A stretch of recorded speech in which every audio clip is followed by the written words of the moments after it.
Day or Night Exotics TV. I'm Del the Knight, and this is Amsterdam. He is a pastel genetic stripe male, and I'm going to tell you everything about his story. As you can see from the description and in the title, this is a rehabilitation story for this guy. He was not really an animal that I was looking to get, not an animal on my wish list, meaning a genetic stripe. Even though I'm growing to love the genetic stripe, one of my best friends is a genetic stripe nut job. He's kind of getting me a little more interested in him. But the day I got this guy getting a genetic stripe, if you would have told me when I woke up that morning when I finally went ahead and got this guy, I'm going to tell you how there was a little bit of a build up to me getting him. The decision to get him was it kind of just threw me off guard. It was a little bit of an impulse, but I'll tell you why. This guy was in your straight up, dog and cat food store, and I'll run and get supplies. I don't buy animals from these guys often. You know the stores I'm talking about. I won't repeat their names here. They're your dog and cat food stores. This guy, when I went in and saw him one day, and this is him, pics of him in the store. He was near death. He was so skinny and hollow and just completely malnourished, and he was in deep shed when I first saw him. So he had a really weird color to him. They had him labeled wrong. They had him labeled as a pastel, just straight up pastel. They even had the picture of the pastel, but they have those generic stickers, those generic stickers that they stick on there, when they get an animal in that probably, from what I'm guessing, this animal was brought into the store by someone who bought it at a reptile expo, which is funny because this pet store I got this guy from, the expo, there's an expo right up the street from this pet store, so a lot of them people would get this animal and and they'll return them fairly quickly after the show. If they get them home, realize immediately they don't want them, they remember seeing this store and they'll go and take it back, or take it to this store. So at least that person, whoever they are, is doing their job in returning the animal to the store instead of releasing to the wild. So the neglect is not on the person returning to the store. The neglect comes from the people who are in the store taking care of this animal. They have literally no idea what they're doing. They have no idea what the genetics are. They don't know how to sex it properly. And I saw this animal in there, and he was completely malnourished. And I don't really like helping them out by rescuing an animal from them, because they still get their money and they'll just bring in another animal. Sometimes they need to see what it's like, what it takes to take care of these animals, and if they die in their care, and maybe they'll learn something, but sometimes, in this case, it had been about a month, and he was so tiny, and I remember going in one time. He had been in shed for a while, and I went in and realized, he was actually really nice looking. He didn't even look like a pastel genetic stripe when I first saw him. For those first few weeks, he kind of looked like just a really weird looking genetic stripe, and but when he shed out, he was actually very nice looking. I was like, oh, he's a very nice looking snake. Too bad he's probably not gonna eat and he's sick. So I decided one day just go ahead and hold him and see how he would react to me. So I asked to get him out, and I held him, and he was moving around. I could tell that he wanted to eat. The problem is that when I asked the people in the store how often they ate, they said, we fed him last week. I said, did he take it? And they were like, no, he didn't take it. He's actually been biting people, so he's very mean. I'm like, well, I don't really think he's probably mean because he's hungry, and you're probably feeding him wrong. Who knows what the deal is?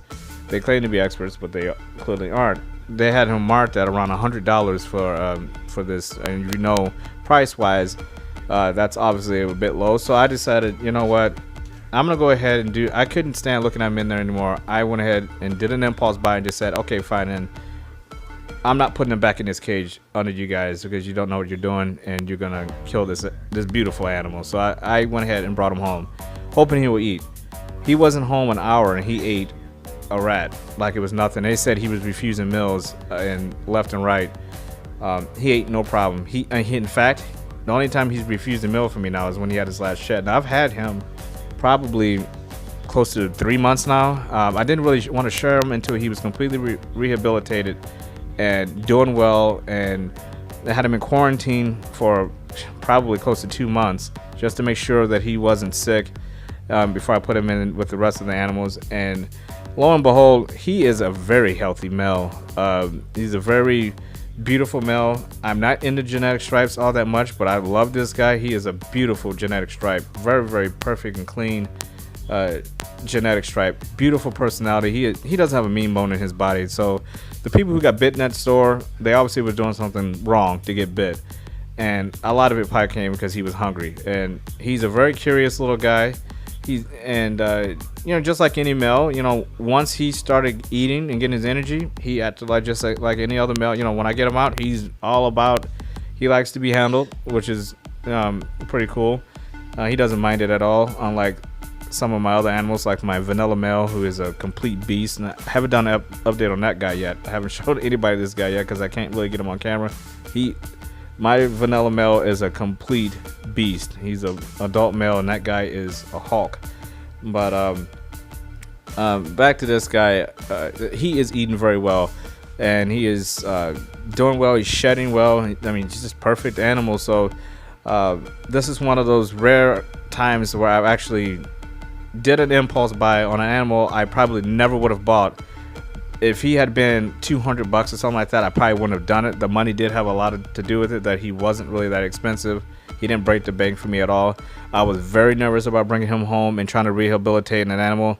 I didn't know what was wrong with him. He could have died at any second, but he never did that. He went out and ate, and he eats very well, and everything's been very good with him. So it was just one of those cases where my impulse buy did work out as far as rehabilitation goes, because there has been other cases in that same store that I had not done it, but it was just something about this guy.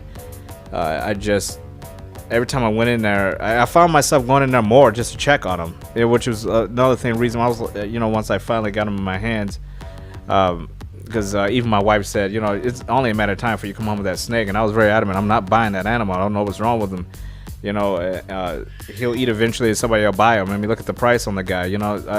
I kept thinking somebody would buy him, and no one did. So that made me nervous when I actually decided to pull the trigger on him and get this guy. But I'm glad I did. He's actually turned into literally one of my favorite snakes in my collection.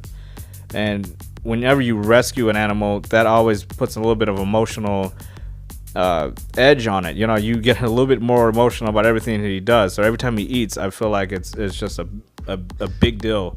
Every time that he sheds, it's a big deal. Every time I take a picture of him and now sharing him, it's a big deal. Anytime you can rehabilitate an animal that clearly would have died had you not intervened, and to give him a life now where he can breed and pass on his genes and do whatever it is he's doing, it's amazing. I mean, he's put on a lot of grams since I've gotten him. He was probably around 350 grams when I got him, and he's up there now, probably getting up to like 650 grams right now. He's backed off feeding a little bit. He's full and happy, so he actually, like I said, refused a meal before he shed one time like normal. So that, I'm like, okay, that's good. That's absolutely great. He's not starving. Him refusing a meal was a big deal, because at first everything I threw at him, he was taking it down and looking at me like, give me another one. That's how bad he was. And it's a damn shame that some of these stores allow this to happen. A lot of people don't say anything, and me included. Maybe I should do more with saying something about these stores, but sometimes you just want to do your thing and go. You don't want to bother people and upset people, and but this was one of those cases where when I see someone just literally killing a beautiful animal like this, just starving them because they don't know how to feed them properly, that pisses me off, and that got me upset. And once the animal was in your hands and you could feel him breathing, that changed everything. I knew at that moment there was no way I was going to put him back in that cage. And I actually have been back in there since and talked to the people, and they asked how he was doing. I'm like, he's fine. He's been eating great. I'm like, you guys really, really need to, educate yourselves. But it's really a moot point, because most of those people I talk to, I might see them for 3 to 6 months, and you never see them again. They quit. They have no desire to do it because it's just not a sustainable job. They're not going to make a living off of it, so they don't care. And the people who hire these people in to work in these departments, they don't care either, because there's just no. You look at them, they don't care about these animals. They're worried about their bottom line.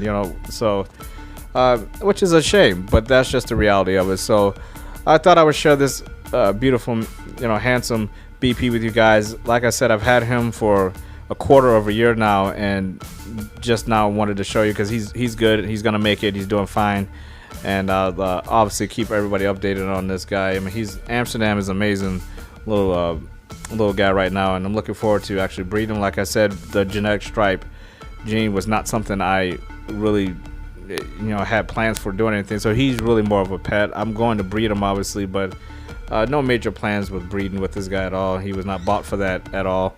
He was bought as a pet, and he's my rescue story pet, and he's a positive example of what can happen if you do choose to rehabilitate an animal that you see that is in dire need of help. There's a lot of negative stories out there, so this is a good positive story that you could share with people. There is some positive aspects to rescuing these animals. So I want to thank you guys for watching this one. There'll be more to come, and take care and be safe, and I'll see you guys next time.